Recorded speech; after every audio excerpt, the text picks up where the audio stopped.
Versículo 17 al 23 de Judas. Esta es el sexto estudio de esta carta y ya terminaremos la semana que entra. Judas 17 al 23.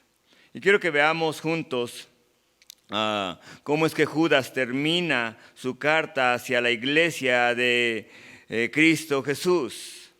En medio del peligro de ellos mismos dentro del cuerpo de Cristo, se encuentra este grupo que ha sembrado división, que siembra división. Es lo que el Señor advirtió en Mateo capítulo 13, donde habla y dice como el enemigo siembra la cizaña en el campo y el trigo juntos. El enemigo siembra la cizaña, Dios siembra el trigo, refiriéndose a aquellas personas que reciben el Evangelio de Cristo Jesús en sus corazones y obedecen la palabra del Señor. Vean el versículo 17, pero vosotros, amados, tened memoria de las palabras que antes fueron dichas por los apóstoles de nuestro Señor Jesucristo. Los que os decían, en el postrer tiempo habrá burladores que andarán según sus malvados deseos. Judas ahora se encarga de llevarlos al mensaje principal de parte de Dios, el Evangelio. Vean ahí, pero vosotros, amados, tengan memoria de las palabras que antes fueron dichas por los apóstoles del Señor Jesucristo. ¿Qué fue lo que lo que los apóstoles les dijeron? Predicaron, vinieron y predicaron la obra completa de Cristo Jesús en la cruz. Eso es el Evangelio del Señor. Ahora es maravilloso, bienaventurados aquellos hijos de Dios que pueden entender que el Evangelio es un mensaje sencillo, es un mensaje entendible, que no necesitan tener conocimiento académico para conocerlo. Bienaventurados aquellos que no solamente el Evangelio es para personas sencillas, sino para personas que tienen mucho conocimiento intelectual y que se arrepienten de sus pecados y reciben a Cristo Jesús como Señor y Salvador.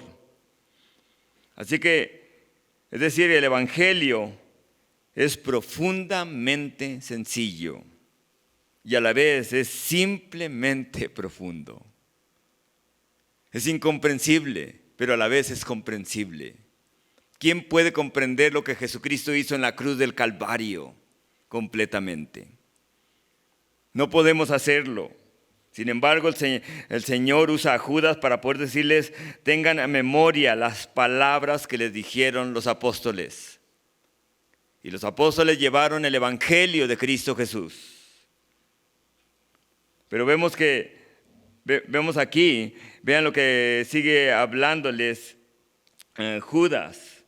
Al final les vuelve a recordar que es necesario que el Evangelio esté presente ante lo que pudiera venir contra ellos como hijos de Dios.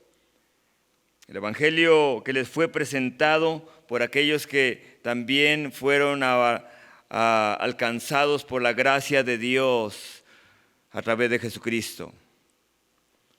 Y una vez más vemos a Judas, está citando palabra por palabra de Pedro. Palabra por palabra. En la segunda carta de Pedro, en el capítulo 3, dice lo siguiente: amados, esta es la segunda carta que os escribo.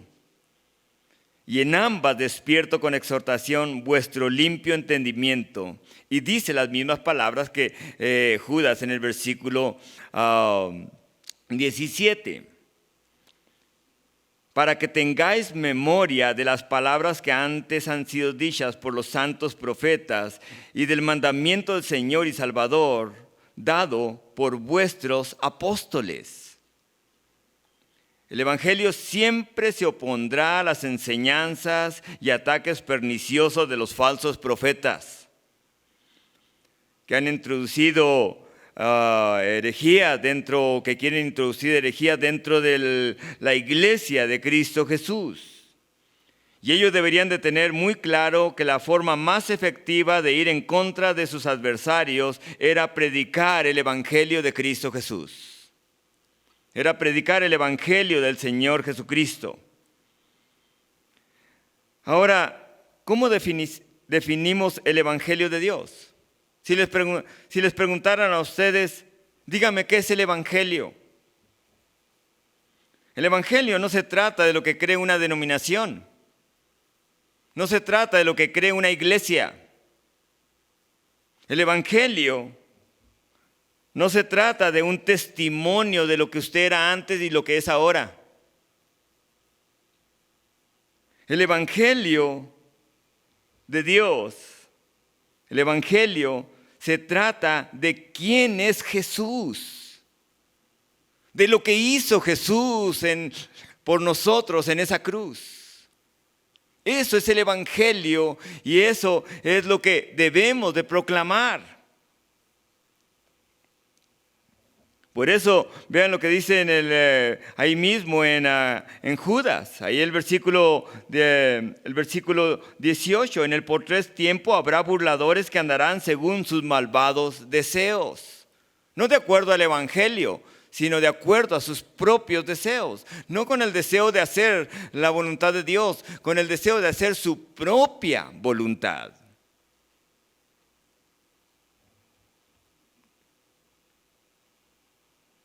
El evangelio se trata de Jesús, de la obra completa en la cruz del Calvario. Jesucristo dijo en la cruz, dice, consumado es, he terminado la obra. Y es ahí donde nosotros debemos de descansar en ese mensaje, en esa obra que el Señor ha hecho para poder traernos paz a los seres humanos si nos arrepentimos y recibimos la obra completa de Cristo Jesús. Ahora, el evangelio del Señor es poderoso, amén. Es poderoso. El evangelio del Señor es poderoso. En veces queremos algo más dinámico, o la gente buscamos algo más dinámico. Esto no me hace sentir nada. No hay algo emotivo y queremos algo que vaya cambiando para poder sentirnos bien. Pero si vemos la palabra del Señor y aún a los apóstoles predicar, Pablo predica de la siguiente manera a los corintios. Y les presenta y les dice, porque la palabra de la cruz es locura. Eso es el evangelio. Es locura a los que se pierden. Aquellas personas que no tienen a Cristo dicen, estos están locos. Pero a los que se salvan, esto es a nosotros. Es poder de Dios. Pues está escrito, destruiré la sabiduría de los sabios y desecharé el entendimiento de los entendidos. ¿Dónde está el sabio? ¿Dónde está el escriba? ¿Dónde está el disputador de este siglo? ¿No ha enloquecido Dios la sabiduría del mundo? Pues ya que en la sabiduría de Dios el mundo no conoció a Dios, mediante la sabiduría agradó a Dios salvar a los creyentes por la locura de la predicación. ¿Cuál era la locura de la predicación? Cristo murió por nosotros para que tuviéramos paz con Dios. Esa es la locura. ¿Cómo? ¿Así nomás? ¿Así nomás ya tienes paz con Dios? Amén. Si nos arrepentimos y recibimos la obra de Cristo Jesús en la cruz, tenemos paz para con Dios. Lejos esté de nosotros pensar que estar en Cristo se trata de nosotros. Que nosotros debemos de ser el centro del mover de Dios. No se trata de nosotros, se trata de su Hijo Jesucristo. Es el evangelio. Por eso Judas le dice, recuerden las palabras de los apóstoles. El evangelio. Cada uno de ustedes es misionero de Cristo Jesús donde quiera que esté. Cada uno de ustedes, no solamente el que está allá en la sierra o el que está en otro país predicando de Cristo Jesús. Cada uno de ustedes es misionero de Cristo Jesús donde quiera que esté. Para poder llevar a otros a Cristo Jesús. Llevarlos al Evangelio del Señor.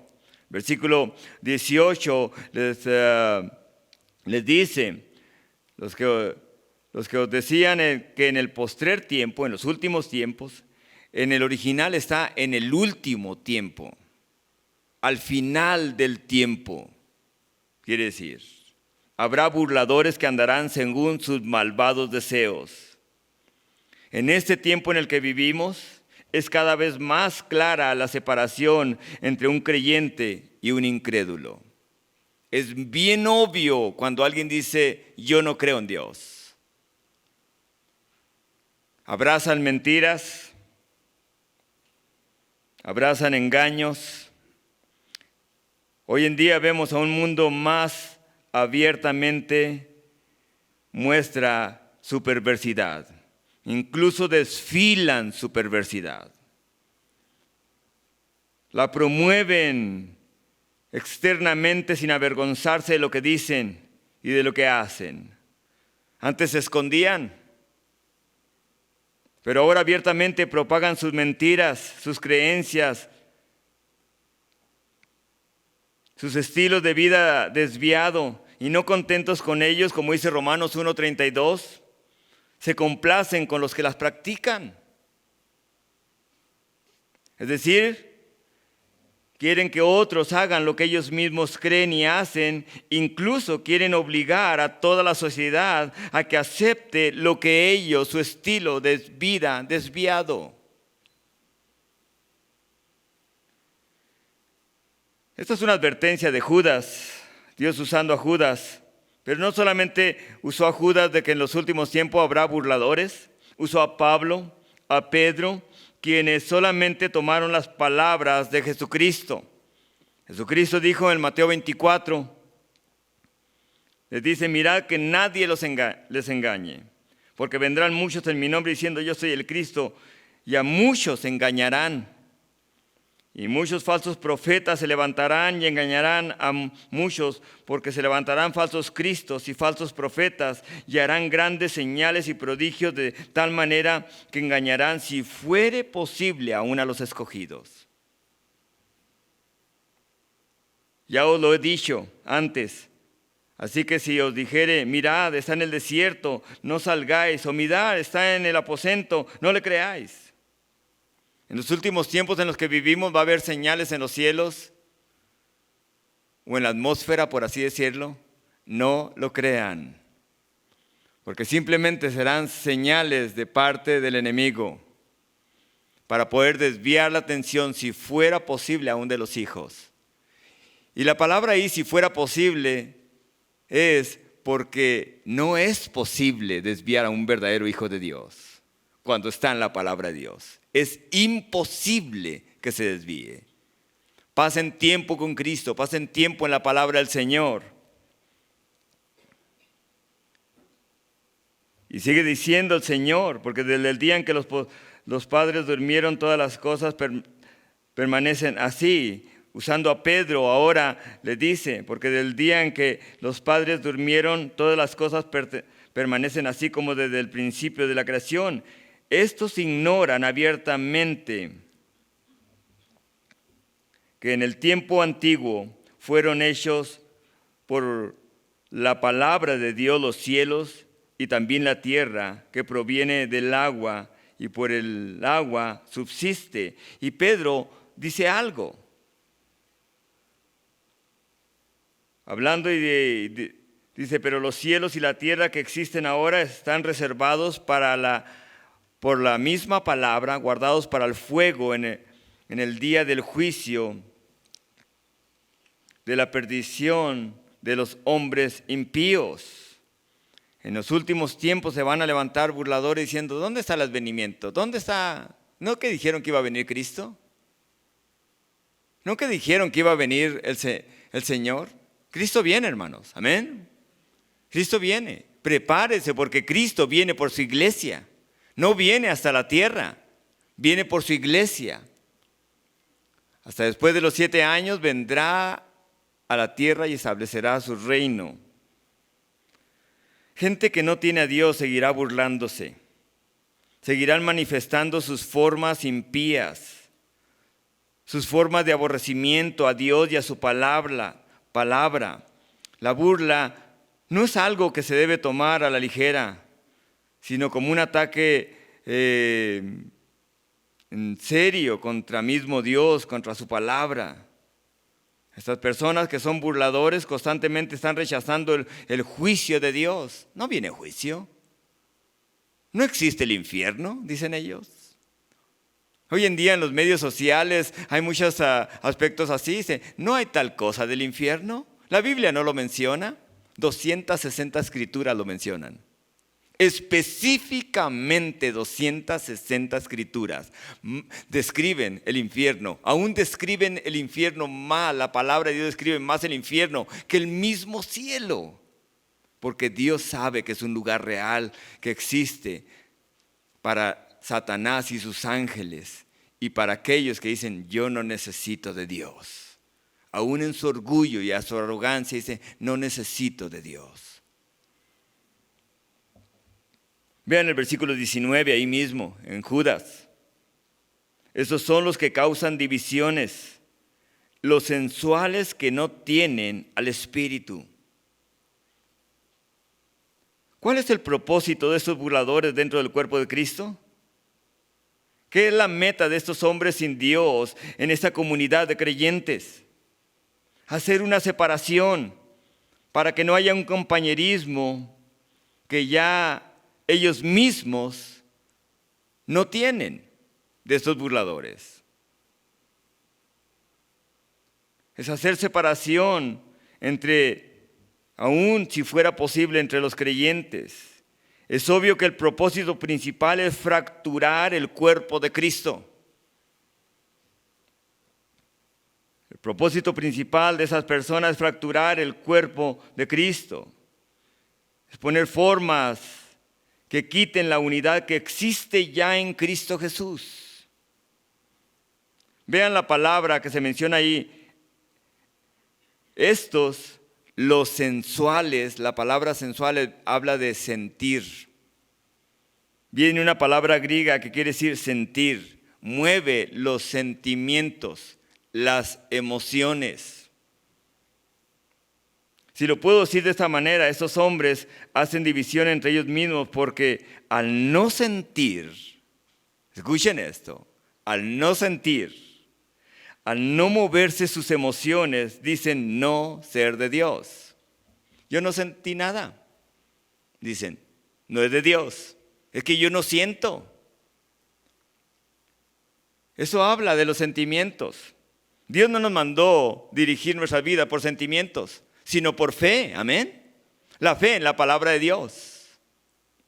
Así que estos hombres que causan divisiones, los sensuales que no tienen al Espíritu, esas personas que Judas describe son personas que no creían o que se creían más espirituales que los demás. Excusaban su comportamiento y su moral con el ser libres en el Espíritu. Libres entre comillas. Estas personas seguían sus sentires. Eran gobernados por sus emociones, eran gobernados por los deseos de su cuerpo, seguían sus instintos físicos naturales en vez de seguir la palabra de Dios.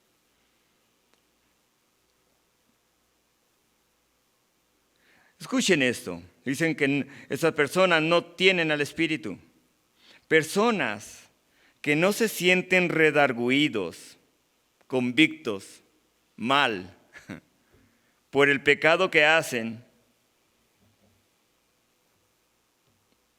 por las actitudes que deshonran a Dios, son personas sin Dios. Son personas sin Dios. Hay personas que dicen, si no lo siento, yo no lo hago. Lo que a mí no me mueve emocionalmente, yo no lo creo. Si usted, incluso las falsas enseñanzas, no del mundo, el humanismo es, si usted no lo siente, no lo haga. ¿No es cierto que eso enseñan hoy en día? Si usted no lo siente, no lo haga. Haga lo que siente. ¡Wow! Yo no sentía venir en la mañana. Pero mis emociones no nos gobiernan. Es el Espíritu. Amén.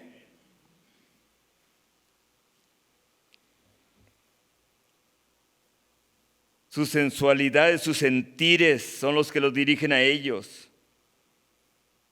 ¿Qué cosas permitimos en nuestro corazón que no son de acuerdo a la palabra del Señor? ¿Qué cosas no son de Dios, pero son aspectos sensacionalistas de nuestra antigua manera en que vivíamos antes? Vean el versículo 20. Pero vosotros, amados, edificaos sobre vuestra santísima, ¿qué dice ahí? Fe, orando en el Espíritu. Conservaos en el amor de Dios, esperando la misericordia de nuestro Señor Jesucristo para vida eterna.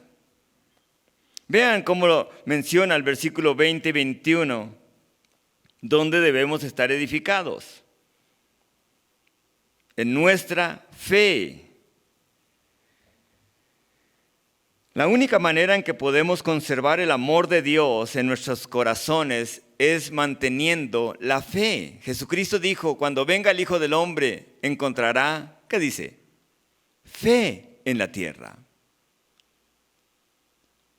La fe, dice Romanos 10:17, así que la fe es por el oír y el oír la palabra de Dios. ¿Cuánto tiempo pasamos en la palabra de Dios nos ayuda a que nuestra fe crezca y que el amor de Dios permanezca en nuestros corazones, como dice este versículo 20? Si tú como hijo de Dios te mantienes en el estudio de la palabra, se mantienen en el amor que es Dios en sus vidas, van a pasar tiempo en las Escrituras leyéndola, memorizándola, siendo ella la prioridad en su diario vivir, en su vida cotidiana. Cuando una persona lucha y habla de otras cosas, muestra que no pasa tiempo en la palabra de Dios. Es una muestra que no pasa tiempo en la palabra de Dios, cuando hay un gran tesoro en ella.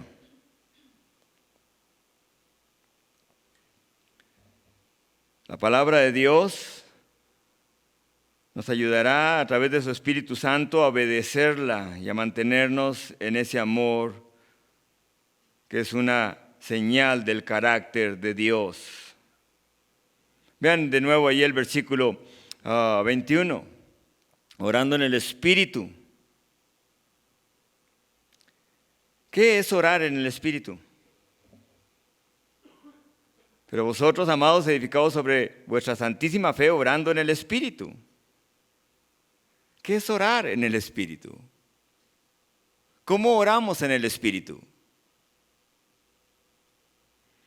Pablo lo describe a los corintios. Los corintios, la ciudad de Corintio, lo habíamos visto antes, era un desorden en esa ciudad.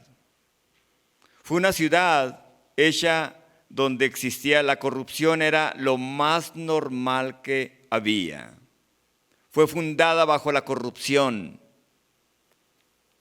Nadie quería ir a ese lugar que había sido destruido. Y ese desorden que tenían en la ciudad antes de conocer al Señor, quisieron traerlo a la iglesia a tal grado que todos comenzaron a hablar en lenguas al mismo tiempo. Algo así como cuando entran en una iglesia y es un desorden de entrada hasta salida. Unos cayéndose, otros gritando, otros temblando. Es un desorden incomprensible. Y lo llaman espiritual. Así que Pablo les escribe y les dice que los que hablen en lenguas, hablen 2 o 3 a lo más. Y si no hay interpretación, callen, dice. Hablar en el Espíritu, orar en el Espíritu. Pablo lo describe de esa manera a los corintios, en el primera de Corintios capítulo 5. Y lo describe diciendo, así que quisiera que todos vosotros hablaseis en lenguas, pero más que profeticéis, porque mayor es el que profetiza, el que enseña, quiere decir, que el que habla en lenguas, a no ser de que las interprete para que la iglesia reciba edificación.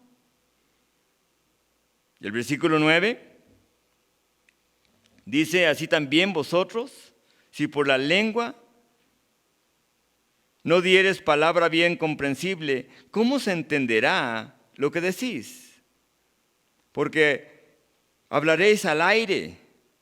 Y el versículo 13 dice, por lo cual el que habla en lengua extraña pida en oración poder interpretarla.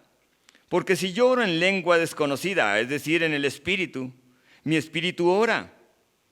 Lo más profundo del hombre, la vida que ahora desea de Dios, el espíritu que desea de Dios.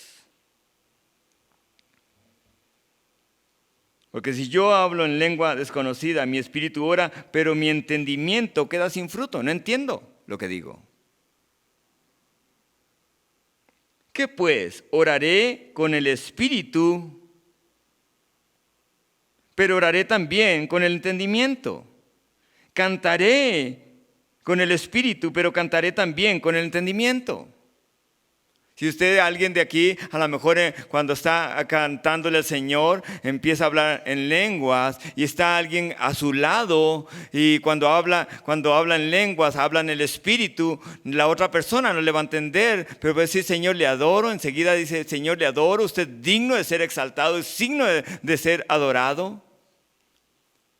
Digno de que Señor venga aquí y le adore y le obedezca y escuche su palabra. La otra persona va a quedar edificada. Va a haber entendimiento de las lenguas que aún está hablando. Busquen el ser llenos del Espíritu de Dios. Busquen el ser bautizados con el Espíritu de Dios y hablar en el Espíritu.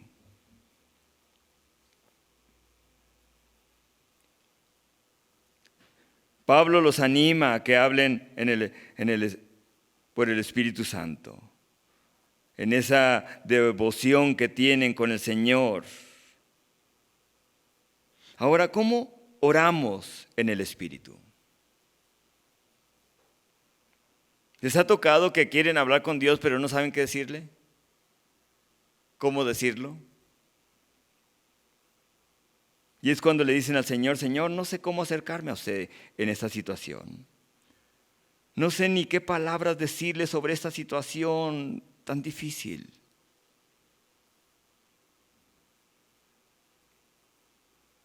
Señor, no quiero presentarme delante de su trono con mis propias ideas, con mis propios planes, con mi propia agenda. Porque no se trata, Señor, de mí, Señor, se trata de usted. Espíritu Santo, inspíreme a orar con mi Salvador. Inspíreme a orar con mi Salvador, Jesucristo, como Jesús lo hizo. ¿Recuerdan cuando Jesús estaba en el huerto del Getsemaní? ¿Qué es lo que oraba? Señor, si es posible, que pase de mí esta copa. Pero ¿qué decía al último? No se haga mi voluntad, sino ¿quién? Sino la suya. Ayúdenos a orar como Jesucristo. Ayúdenos, Señor, a hacer su voluntad.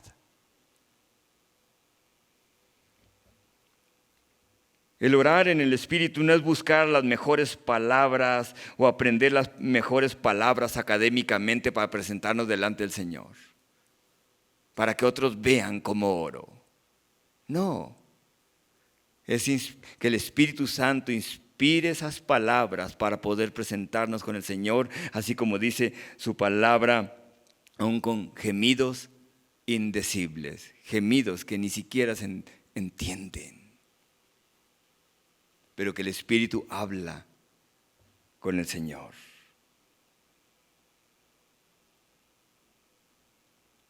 Pablo lo describe así en Romanos 8:26 y lo dice: y de igual manera el Espíritu nos ayuda en nuestra debilidad, pues ¿qué hemos de pedir como conviene? No lo sabemos. En veces no sabemos cómo pedir, amén. No sabemos. Y Pablo sigue diciendo, pero el Espíritu intercede por nosotros con gemidos indecibles. En otras palabras, orar en el Espíritu nos ayuda a depender completamente de Dios. Orar en el Espíritu nos ayuda a poder depender completamente de Dios. Es decir, usted tiene en control las cosas, Dios. Así que cuando reciba una noticia que no es agradable a lo que usted quería escuchar, dígale, Señor, usted tiene el control, reciba la gloria y ayúdeme, Señor, a orar en el Espíritu por esa situación. Vean el versículo 22. Algunos que dudan, convencerlos. A otros salvad, arrebatándolos del fuego. Y a otros, de otros tened misericordia, con temor, aborreciendo con la ropa, aún la ropa contaminada por su carne. Los versículos 20 y 21, Dios usa a Judas para mostrarnos qué debemos hacer sobre los burladores del Evangelio en cuanto a nosotros. Pero los versículos 22 y 23 nos dicen qué debemos hacer con aquellas personas que están siendo engañadas por esos burladores. ¿Qué debemos hacer con ellos? A los que dudan, ¿qué dice? Primero, presenta a las primeras personas. A los que dudan, dice, convénzanlos. ¿Convénzanlos de qué? De que el camino que llevan los lleva a la perdición y que Cristo Jesús vino a ayudarlos. Esas personas necesitan compasión, necesitan una dirección clara. Pero los burladores dicen, no tienes que cambiar. Dios te ama así como eres. No tienes que cambiar, no tienes que hacer nada. Para ellos, para esas personas que dudan, dice, convénzanlos del Evangelio. Tomen en cuenta que está hablándoles del Evangelio. Llévenlos a Cristo. Así como Dios tuvo compasión de nosotros y misericordia de nosotros, amén. Tuvo compasión y misericordia de nosotros. De igual manera, ustedes también convénzanlos teniendo compasión y dándoles una dirección clara de lo que Jesús desea de sus corazones. Arrepentimiento.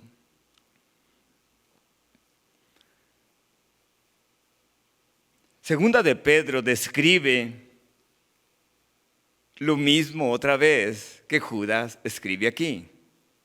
De hecho, lo dice de esta manera. Pues hablando palabras infladas, vanas, seducen con concupiscencia de la carne y disoluciones a los que verdaderamente habían huido de los que viven en error. Les prometen libertad y son ellos mismos esclavos de corrupción. ¿No es cierto que esto es lo que enseñan los del movimiento de la prosperidad? Los falsos apóstoles y profetas de hoy en día. Usted va a ser libre. Dios se interesa por su dinero. Dios se interesa por sus cosas. Dios se interesa por su corazón, hermanos. Él no quiere nada más que su corazón. Él conoce nuestras necesidades. Les prometen libertad y ellos mismos son esclavos de corrupción. Porque el que es vencido por alguno es hecho esclavo del que lo venció. Ciertamente, si habiéndose ellos escapado de las contaminaciones del mundo por el conocimiento del Señor y Salvador Jesucristo, enredándose otra vez en ellas, son vencidos, su postrer estado viene a ser peor que el primero. Porque mejor les hubiera sido no haber conocido el camino de la justicia, que después de haberlo conocido, volverse atrás del santo mandamiento que les fue dado. Pero les ha acontecido lo del verdadero proverbio: el perro vuelve a su vómito y la puerca lavada a revolcarse en el cieno. En otras palabras, lo que los burladores tratan de hacer. Aquellos que dudan, convénzanlos, dice. La segunda clase de personas es: sálvenlos y arrebátenlos ¿de qué? Del fuego. Estas personas que están ahí descritas son personas que viven destinados al fuego eterno por no conocer a Cristo Jesús, por el pecado o por los pecados en los que están involucrados. Los tienen separados de Dios esos pecados. Igual que nosotros, amén. Un día estábamos separados de Dios por nuestros pecados.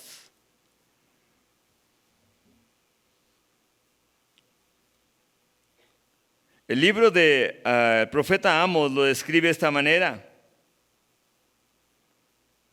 os trastorné como cuando Dios trastornó a Sodoma y a Gomorra, y fuisteis como tizón escapado del fuego, mas no se volvieron a mí, dice Dios.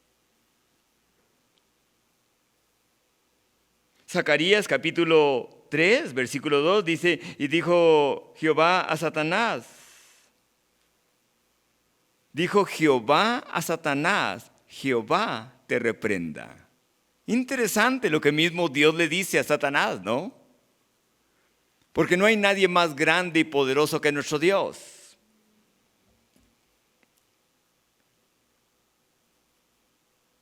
Jehová te reprenda, oh Satanás. Jehová, que ha escogido a Jerusalén, te reprenda. ¿No es este un tizón arrebatado del incendio?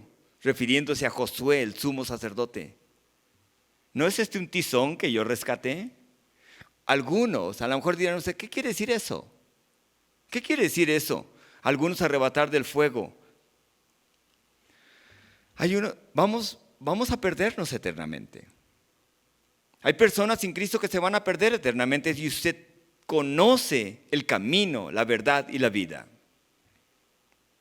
Y en vez de dicen: qué mal me voy a ver hablándole de Cristo. No se trata de usted, se trata de que le hable de Cristo Jesús. Ay, me va a rechazar. Muera usted. No se trata de cómo si lo rechaza usted, va a rechazar a Cristo Jesús si no lo hace. Por eso ir arrebatándolos del incendio. Cada uno de nosotros somos un pedazo de leño rescatados del fuego, amén. Unos más chamuscados que otros. ¿No es cierto? Es como cuando se les cae algo en la lumbre y lo alcanzan a agarrar y nomás lo achicharró. Pero todavía sirve. ¿Sí? El pábilo que humea no apagará, dice el Señor. La caña quebrada no quebrará. Dios nos rescató. Y vean lo que Dios ha hecho a través de nuestras vidas, de nuestra familia. Y nos ha encargado su evangelio. Y la tercera persona de las que habla ahí, vean, a la tercera clase de personas: tengan misericordia con temor, aborreciendo aún la ropa contaminada con su carne.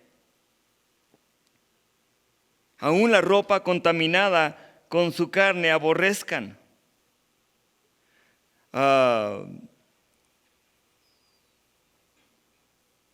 Tres clases de personas nos presenta Dios a través de estos versículos. Y la tercera clase de personas aquí, en este último versículo 23, necesitan que se les muestre misericordia. Son personas con las cuales se debe de ser amables con mucha precaución. Escuchen esto. Se deben ser amables, misericordiosos con mucha precaución. porque su estilo de vida de pecado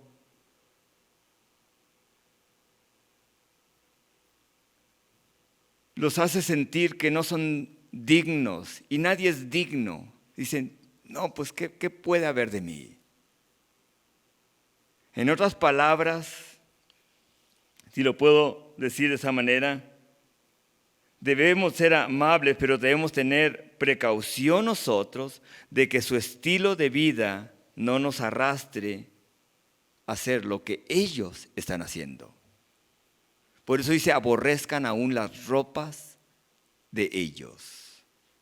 ¿Qué quiere decir eso?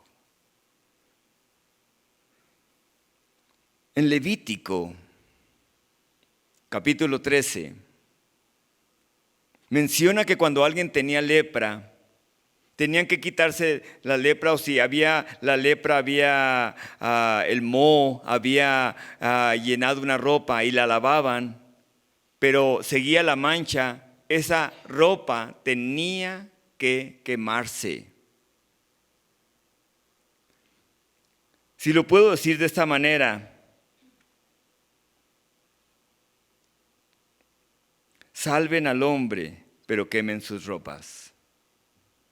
Hay personas que se sienten orgullosas de su testimonio, de lo que eran antes, y hablan más de lo que eran antes. Yo hacía esto, yo tomaba, yo pasaba horas en esto, yo era esto, esto otro. Hablan más de su vida pasada, de lo que eran antes, como si lo hicieran con mucho orgullo.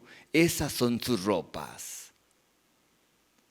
No, si vieras, esta persona era esto y esto otro. Y hablan todo esto de lo que eran antes, y esto es lo que son ahora en Dios. Aborrezcan lo que eran antes. ¿No es cierto que da hasta vergüenza hablar de lo que éramos antes? ¿O lo habla con mucho orgullo? No, yo